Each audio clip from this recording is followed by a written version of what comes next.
তো তখন ইন শাওচানকে বলে যে তুমি কি জানো বাইরের সব মানুষেরা পাগল হয়ে গিয়েছে তোমাকে খুঁজতে খুঁজতে। আর তখন শাওচাং যে নানিয়ানের এই পুরাতন বাড়িতে এসেছে এটা দেখে ইন বলে যে কি ব্যাপার, তুমি এইখানে কেন আসলে, আর তুমি এটা চিনলে কিভাবে যে এটা নানিয়ানের বাড়ি ছিল? তার মানে কি তোমার সব মনে পড়ে গেছে? তো তখন ইন জানতে পেরে যায় যে শাওচাং এর সকল স্মৃতি মনে পড়ে গিয়েছিল। অন্যদিকে আমরা নানিয়ানকে দেখতে পাই, তার কাছে মু এসেছিল। মু তাকে বলছিল যে মু নানিয়ানকে বলছিল যে শাওচান তাকে একবার নিজের জীবনের বাজি রেখে তাকে বাঁচিয়েছিল, আর তারপর থেকে সে এটা বিশ্বাস করে যে শাওচান এমন কোনো কাজ করতে পারে না যেটা খারাপ দিকে যায়, বা সে কাউকে হত্যা করতে পারে না, এটা সে কখনোই মেনে নিবে না।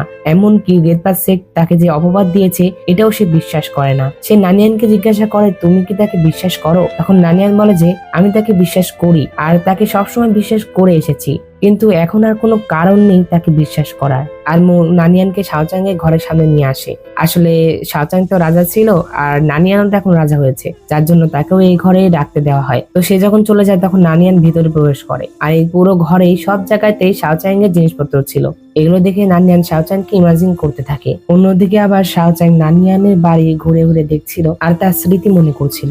ইন শাওচাং এর বানানো সেই কাঠের বিচ্ছুটি দেখছিল, যেটা আবার শাওচাং দেখতে পেয়ে তার কাছ থেকে সেটা নিয়ে নেয়। সে যখনই তার বানানো সেই বিচ্ছুটি দেখে তখন তার নানিয়ানের সাথে সেই কাটানো স্মৃতিগুলো মনে পড়ে। যখন সে নানিয়ানকে এই বিচ্ছুটি